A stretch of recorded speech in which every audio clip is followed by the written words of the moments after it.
Try it again.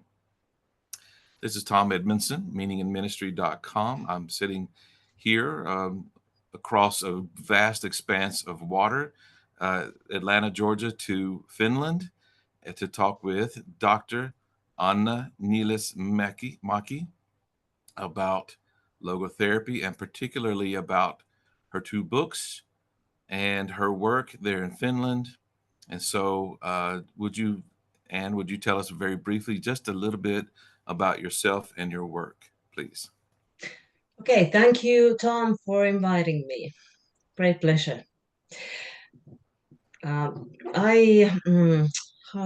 should I start? I am a logotherapist and a logotherapy instructor at the Institute for Purpose-Centered Philosophy, Finland. And I have written, as Tom said, a few books, 2 books in English. The first one was Introduction to Logophilosophy, which was published in 2022, as I recall. And that book was written with my colleague, Minna Sadeaho, who is also a logotherapist and a good one too, and a logotherapy instructor, and works also at the Institute for Purpose-Centered Philosophy, Finland. So I'm a teacher too. I teach philosophy, psychology, theology, and ethics.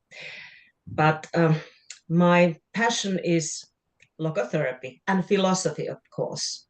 Mm-hmm. Wonderful.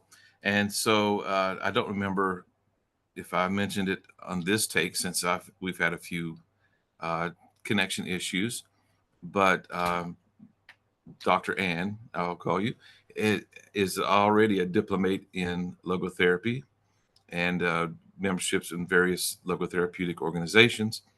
I am at the level of now working on my diplomate program, my project. And the reason I mention that is, I've come a long way in my education. But when I read your handbook of logotherapy, I found it very, very challenging because it is so deep and so philosophical. And by the way, I have here in my possession the English translation of Intentionality and the Problem of the Unconscious by Laurie Rahala. So, no, I haven't read it yet, but one day I will. How did you find it? Very challenging and very deep. And so I was just going to use that as a way to segue into your work. Philosophy is a very, very key term in your writing. And so talk a little bit, just very briefly, if you would, about your emphasis on philosophy and why that is so important in logotherapy. Where to start? I think that the idea that logotherapy is a psychotherapy is, in my opinion, a misunderstanding. Because I know that Frankl spoke and has written that how logotherapy is some kind of new field in psychotherapy. But I think that was because he lived in the era when psychotherapy was developed. And back then, psychotherapy was the kind of therapy or helping method that was efficient for helping people, and really it was a great way to combine psychotherapy with medication. Mm-hmm. And I think that because psychiatrists and psychologists, doctors, they developed psychotherapy and Freud developed psychoanalysis, I think they somehow always connected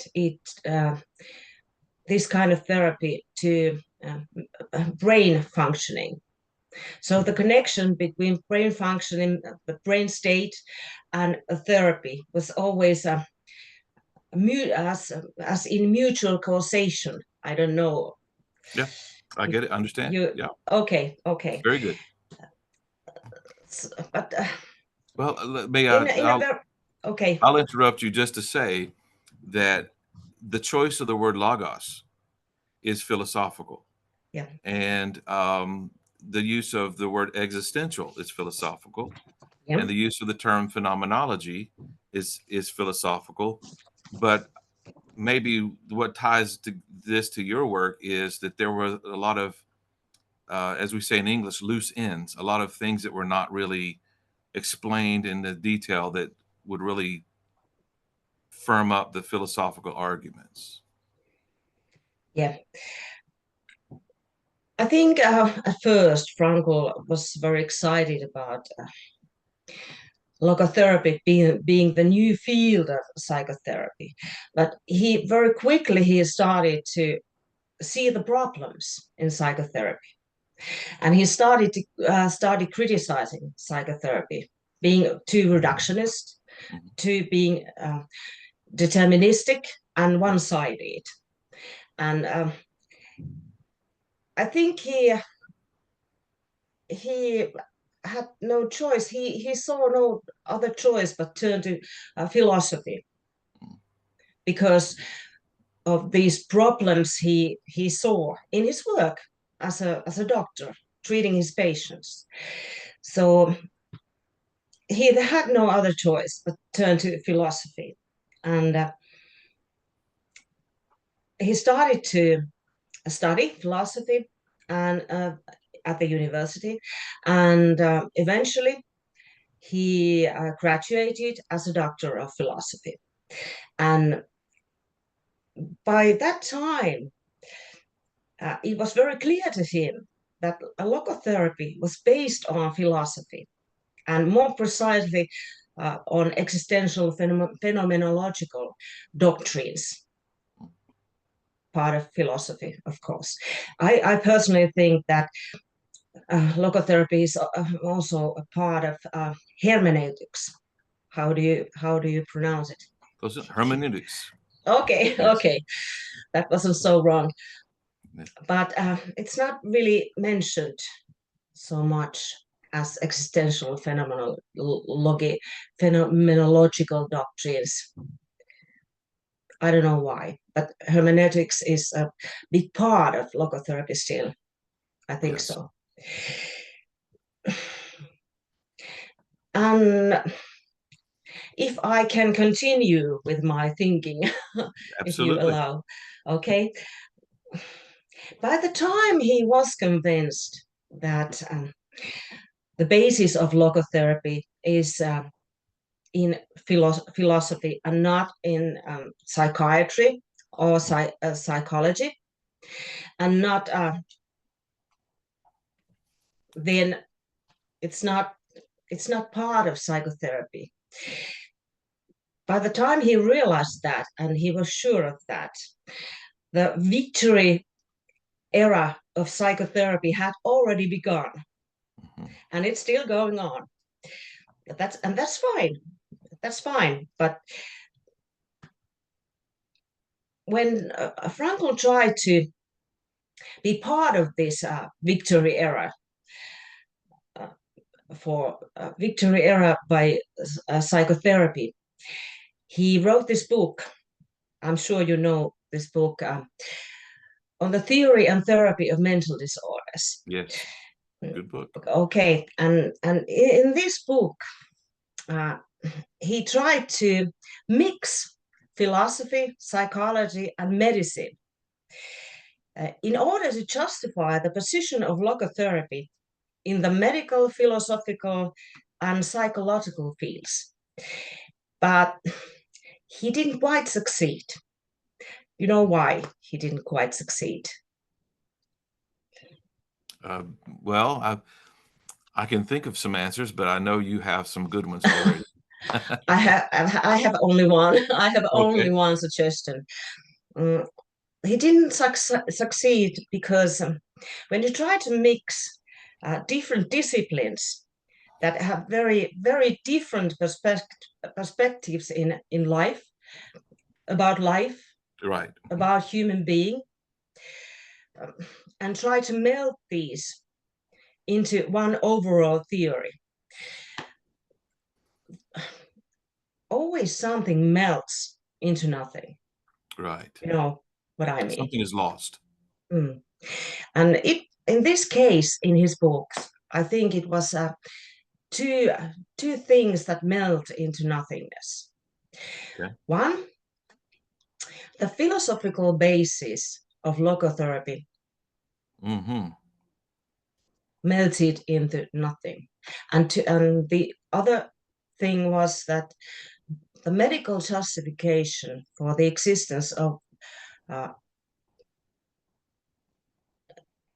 for the existence of the neurogenic neurosis. I don't know if I pronounce it right. Sounds good to me. Okay, Absolutely.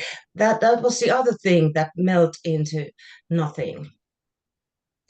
And I think that this is why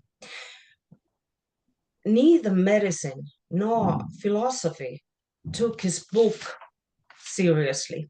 Mm-hmm. I think so. Yes. And I think this is why only psychology adopted his theories, his all books and his theories, and started to apply logotherapy from the perspective of psychology. This is not only my thinking, but based on my research, this may have happened. Mm-hmm. And quite quickly, the philosophical basis of logotherapy was somehow forgotten or ignored.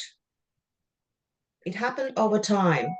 For me, it feels that it happened quite quickly, but of course it took years. But somehow the philosophical basis just vanished. Mm-hmm. But we must remember now, uh, the philosophical foundation of logotherapy hasn't gone anywhere. It is there. It hasn't gone anywhere just because it's forgotten or ignored. Mm-hmm.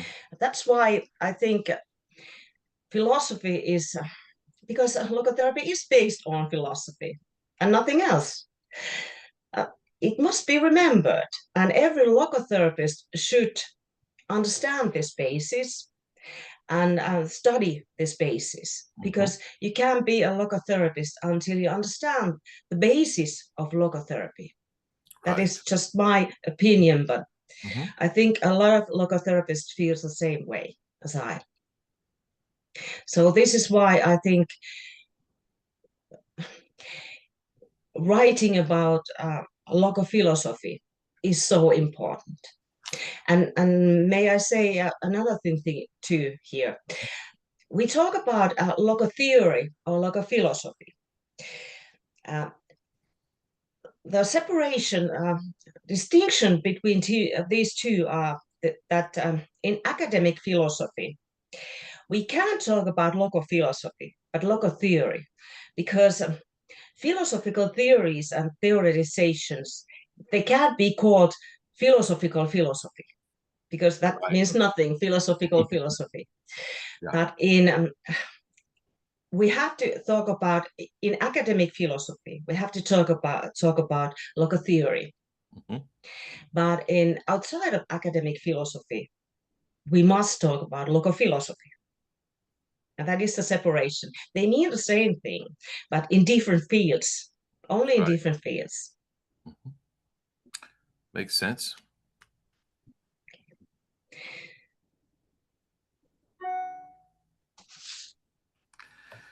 So, then the purpose of your handbook is to bring even, I think, a stronger emphasis on the philosophy or the theory of logotherapy. And today, this is the first of 5 podcasts that we would like to do to highlight 5 important themes that you talk about in that book, along with logotherapy in general. Um, so today, then, the topic is interventionist theory. Is this a good way or time now to sort of move into that discussion, or do we need to prepare the field a little bit? Mm, I think we need some background to Okay. this theory that is derived from ontological emergence theory. How do I pronounce it? Ontological emergence doesn't sound right, but Ontological emergence sounds correct to me. okay, because emergence means something else. But Well, I mean, I'm not necessarily the smartest, most educated person in philosophy, but I understand it, what you're saying. And you're talking about that in connection with interventionist theory. yeah, And so I think I'm okay with that. And I trust our audience to either understand it or look it up. okay, okay, that was good. But I think before we can talk about the interventionist theory, Mhm. we have to go back to the question that why is it important to verify the existence of neurological dimension of Amen. human Right. Yeah. consciousness? Yes. Why is it overall important? And why is it important to separate the neurological dimension from the psychic dimension of human consciousness?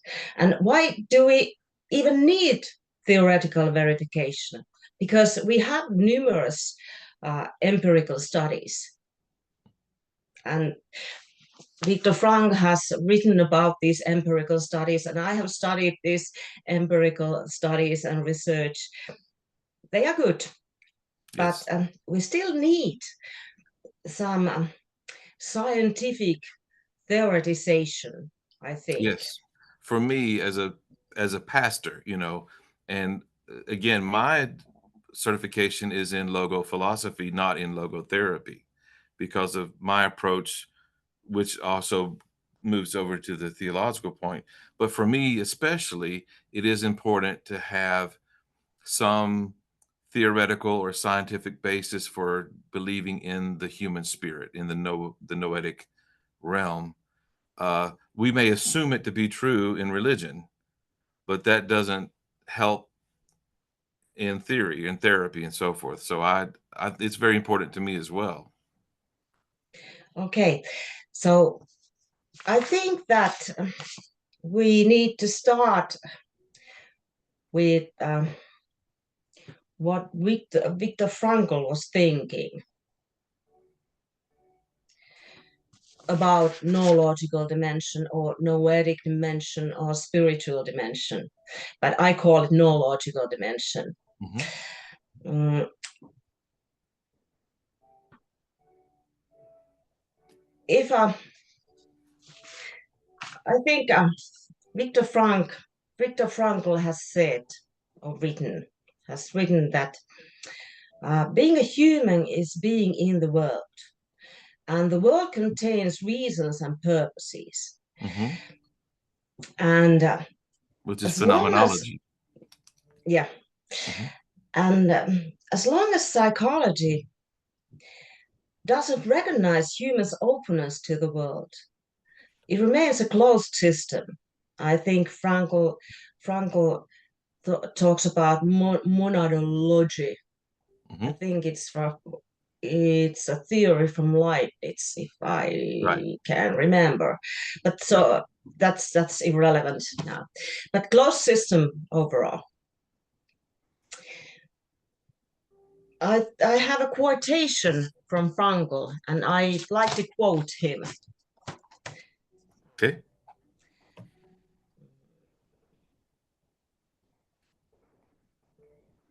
Mm, the will to find purposes, uh, the will to a purpose is, quoting Frankl, uh, is of its own kind of motivational factor that is not based on other needs and cannot derive from them.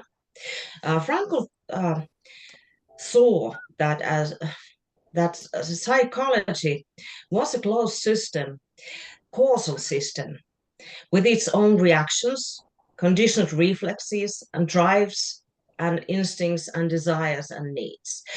And because it is a closed system,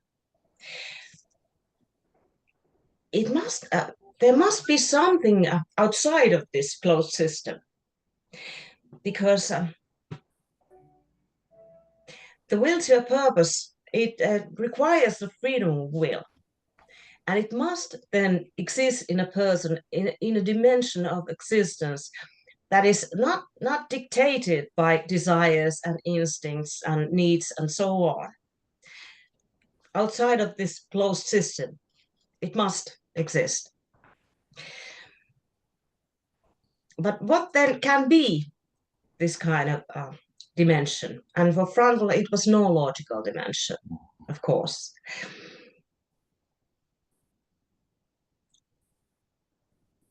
The neurological dimension has its own properties, own agents and properties, which I write in my book.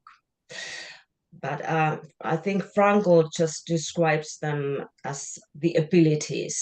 But I have made a little bit of separation, classification, and separated them to agents, primary agents, and then properties. But all in all, the neurological dimension has its own properties, agents and properties, and they are qualitatively very different from what is in the psychic dimension. Right. And they can't be put together. We know that, and just reading Frankl makes it very clear that it is so. But it's not enough. It has to be, the neurological dimension has to be verified. Right. Scientifically. Yes. And that's where the ontological emergence theory and the immanence theory come forward. That's why I use them, because they can explain better the theoretical basis of why the neurological dimension has to exist. And the ontological emergence theory thinks that human being is thought to be more than, or something else than just what something is made of. The theory, it has two including assumptions: the overlap assumption and the assumption of the downward causation. These two. In the overlap assumption, we think that nothing that exists can exist without substance or matter. And all that is immaterial, not material, is upon or in addition to this material, but never completely separated from it. And this theory assumption of downward causation, it is thought that the properties of a higher level can affect and gain changes in a lower level. But lower level properties cannot causally affect higher level properties. Right. That these are the assumptions in the ontological emergence theory. Which also sounds a lot like dimensional ontology. Yeah, yes, it is. Because Frankl, I think Frankl justified the existence of neurological dimension by ontological, the theory of ontological dimension. Dimensional ontology. I'm sorry, I am sorry. Okay. Dimensional ontology, of course. But And it was good. It was really good, and I like it very much. But I think this theory of ontological emergence makes it a little bit clearer that what is how we can separate the higher and lower level properties. Hmm. But the interventionist theory it presents a little bit more detailed and concrete explanation, and it's derived from the ontological emergence theory, and it presents a theory. I think it's a theory of the levels of a human being. And according the, to interventionist theory, it aims to prove that an intervention targeting mental functions, they can have an effect on behavior, and through the behavior, the brain state, but purely aimed at the brain state, the brain neurons functioning of the brain. The intervention does not necessarily affect mental functions, Hmm. even if it affected behavior. And this means that uh, there can be these levels in, for example, human being. The levels we can have a somatic level, Hmm. our brain state and our physics, our Hmm. corporeality, Yes. and that's one level. And we could have this the next level, upper level, that is separated from the somatic level, the brain state, and that is mental level. And that can be, we can think that the mental level means psychic dimension, and it has a downward uh, causation to the lower level, Hmm. somatic level, and Yes. brain state too. But we may think, according to this theory, that on top or the separate from the mental level is a little bit higher level. That is the neurological dimension, the level of neurological dimension.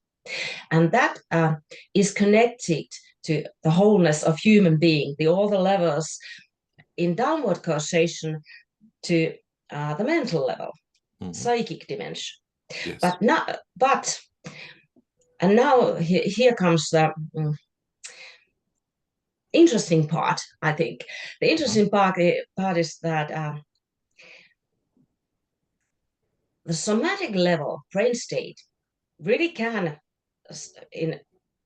in some ways, it can affect the mental state, the psychic dimension.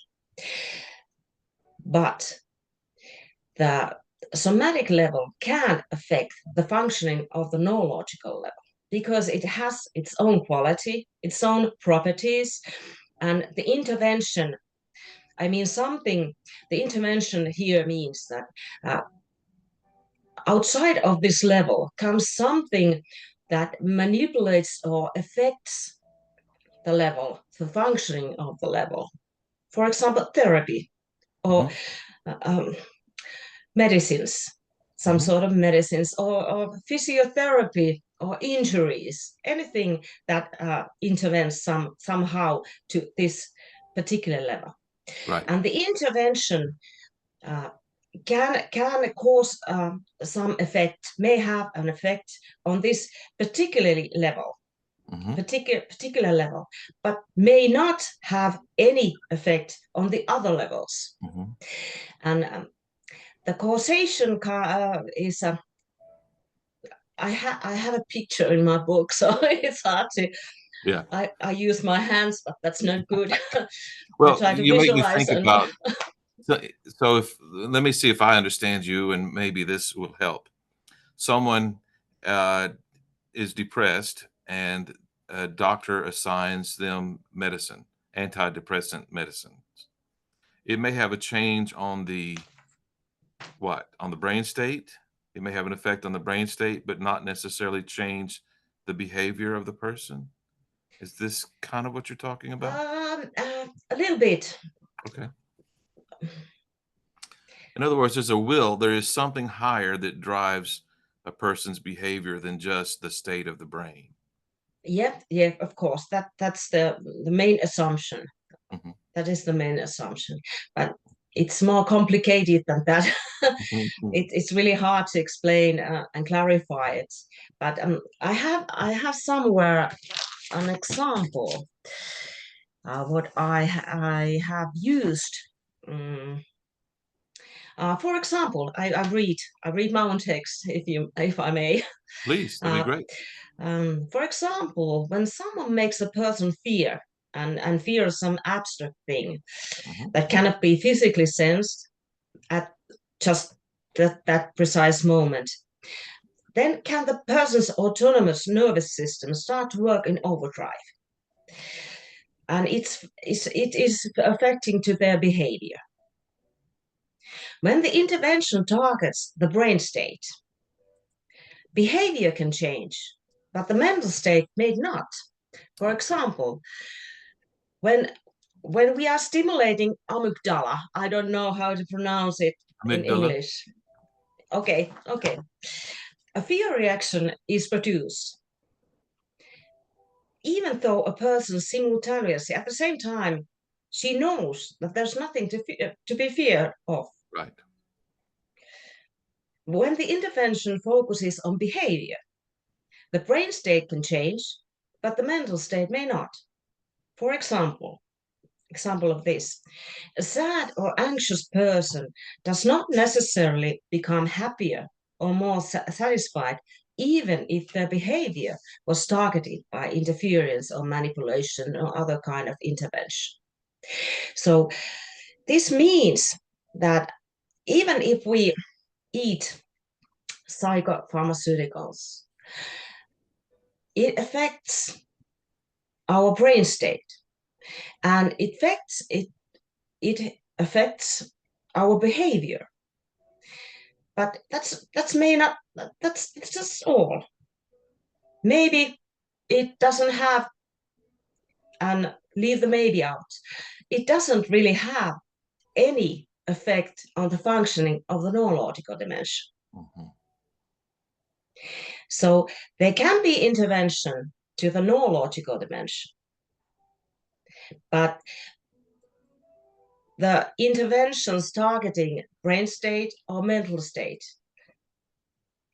may have nothing, no effect at all in the functioning of the neurological dimension. And this means that we can prove that neurological dimension has its own qualities Mhm. because nothing happens in the functioning of the neurological dimension. And why that's why logotherapy is so needed. Mhm. But also, we must remember now that logotherapy, if the if logotherapy is the intervention and is targeted to the mental state, what do you think, according to interventionist theory, what do you think that that happens Mm. if the intervention targets the mental state, meaning the psychic dimension? Well, it certainly may miss the whole problem. If the problem is noological and we're aiming for the mental, we're wasting our time and energy, Yeah, right? Yeah. yeah. I remember we had a civic organization that had a meeting here one day, and they had a lady who said that she practiced psychotherapy, and she was discussing or describing to the group how she helps people deal with their problems.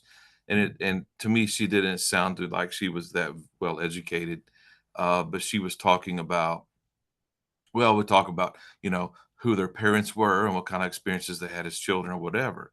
So I raised my hand and I asked the question. So if someone comes to you and says they're depressed, a medical doctor checks them out, there's no physical symptoms, no somatic issues, then you talk to them and you find out that they had a perfectly happy childhood and all of the things that depth psychology wants to look at comes out fine. and the person says, "But I'm still depressed. I think I have a spiritual problem." What will you say to that person? And she had no answer, she because for this very reason, when you don't acknowledge the neurological dimension, then you don't then you miss the problem. Yeah. We have a saying in English, you may know this one, but you can't see the forest for the Mm. trees, right? Mm. We use it in Finland too, Okay, yeah. the So, same phrase. right. Yeah. So, So I think this is a big problem because in psychotherapy, it's clear that the intervention psychotherapy it targets the psychic dimension, and it's effective, very effective in the psychic dimension. It affects the problems in the psychic dimension, disorders in the psychic dimension, what we call mental disorders. mhm, But it doesn't really affect the neurological dimension. And we may have problems in neurological dimension, but because they are not originated from the psychic dimension or the brain state, what does psychotherapy can do? Okay, nothing. Psychotherapy can't really harm a person who has distortion in experiencing a purpose, right, but really there is no cure in psychotherapy, and that's why logotherapy is so important because it's mm, just the right therapy to treat people with problems with their experiencing a purpose, because neurological dimension and psychic dimension have the different qualities, and the purpose and freedom of will and the will to purpose and conscience, all these are the qualities of the neurological dimension, not psychic dimension. right. So I think that it's really important to understand the, the importance that this neurological dimension really can exist. It exists, and it is really separate from the Mm, psychic dimension. They yes, can be put together, right, but I know a lot of psychotherapists and logotherapists too that they put these two together, and yes, I can understand. right, Really, it's a problem to me to understand why they can do this, because there are I use the term regional ontology, but we don't have the time to address this. Maybe some other time right, we can discuss this. But there are some problems in the profession of in the logotherapy field, yes. and I know we don't have the time to address these issues now, but still, it's good to think this distinction between neurological dimension and Yes. psychic dimension. So, for instance, you may be referring to some people who practice logotherapy who think of the noological dimension as an epiphenomenon rather than as a genuine human dimension. Yeah. And I don't understand that. I mean, I think if I would understand that if maybe I were an atheist. I don't mean to sound tacky, but then I would have to explain how this spiritual realm came about that has people imagining a higher power or something else. But from obviously from a theological perspective, it totally makes sense that there is a higher noological dimension. And the biggest issue I have in my line of work is making sure that when I say spirit, I distinguish between human spirit and Holy Spirit so that the Holy Spirit is really a fourth dimension in a sense, you know, Mm, that logotherapy never touches because we stop with the human, you know, as mm, somatic and mental and or psychic and neurological.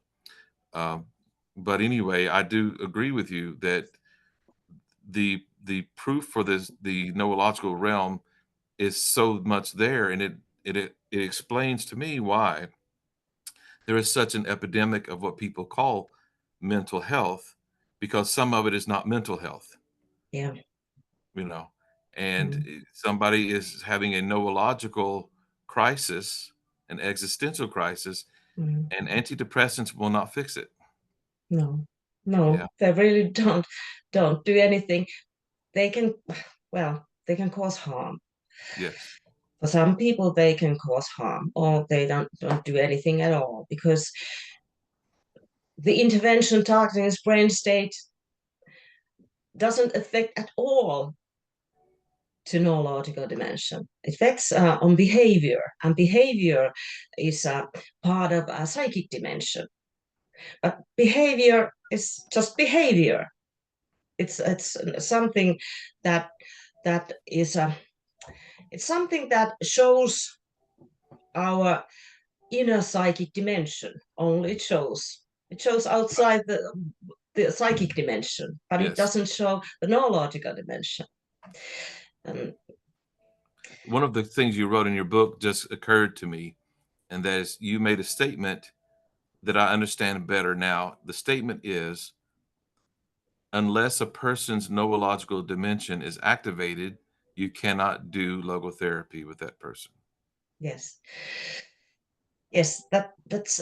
I think it's obvious. For me, it's really obvious. But because uh, the the will to find a meaning and the freedom of will, they belong to the neurological dimension. And if neurological dimension is not activated, if it's only a potential hidden there in your consciousness, Yes. then you can't try to even to find any purposes because Right. you know what purpose means, but that's Mhm. all. You can't really understand what finding purpose is me it really is, and you have to have a neurological dimension activated. And logotherapy is not the place to activate your neurological dimension. Logophilosophy is, because Mhm. logophilosophy uh, is a you can use logophilosophy to activate your neurological dimension with different kind of rehearsals. But logotherapy can only help those people whose neurological dimension is already has been activated. Mm.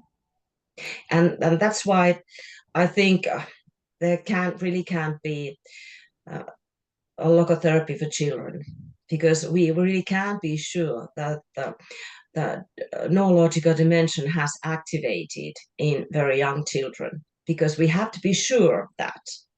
Mm. If we are not sure, we can do harm for little children.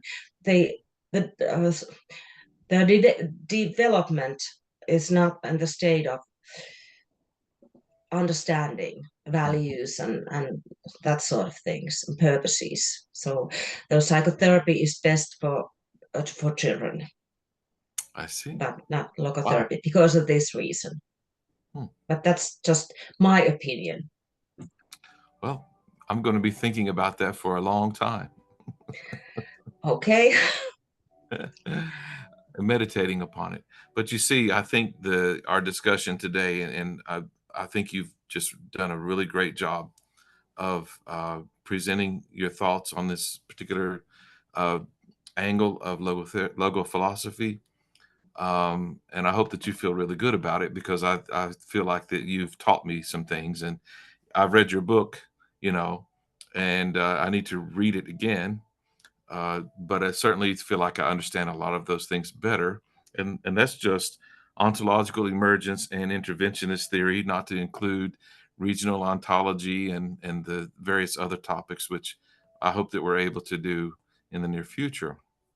Uh, One thing maybe you might want to discuss briefly before we end today is you have a you want to use the word purpose instead of meaning.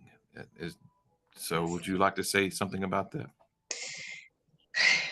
Um, when I when I studied for logotherapist, in my training program, my teacher, Dr. Timo Purio from Finland, uh, he made a clear distinction between meaning and purpose. And I studied that, and it was part of my training, part of my Hmm. thinking. And it really makes sense because meaning is something that is meant for me, and purpose is something that is outside of the person. Right. Nice. And that is the distinction. And I think that what Frankl meant, it was actually a purpose, not a meaning. Mhm. Agreed. Mm. Yeah, I imagine that in the moment of suffering, it's easier to talk about a meaning than a purpose. But in terms of life, the, the meaning of a person's life and so forth, talking about a purpose, uh, I agree 100%, except that maybe I'm thinking that I would even prefer the word logos, the Greek word that we do say logotherapy for a reason. Yeah. And Mm. thousands of years ago, the pre-Socratics tried to understand what the meaning of the universe was and how did the material world hold together. So they were looking for that logos, that rationale, that purpose. So yeah, deep thoughts. Yeah, yeah. Uh, of course, when I think about meaning and purpose, they have a connection in that way that purpose always contains a meaning, but Hmm. meaning doesn't contain purpose. Nice. Yeah. So I really I mean something, one or something has a meaning to me, but it it may be not purpose for me. But if something or someone, I find the purpose outside myself in life, it also has to have a meaning for me. It has to be meaningful to me at the same time too. Hmm. Yeah. Wow. You have given me, and I hope everyone who watches this video, this interview, a lot to think about. And I think we are better for having had this conversation. And I certainly hope that you feel good about it and happy to share. This is the reason why everyone needs to go to your website and buy a copy of the handbook for logotherapy or handbook of logotherapy. Let me see, my copy's right here. Handbook for Logotherapist, Yes. Theory and Praxis, excuse me. And I believe that everyone who reads that book will benefit greatly from it. And I do believe a friend of ours, a mutual friend in New Zealand, has already said very nice things about it as well. That's really good to hear. Thank you Yeah, so much. you're very welcome. So let me express my gratitude to you as well, and then say we will end the interview for now, and perhaps in the very near future, we will meet for yet another discussion. I hope so. Wonderful.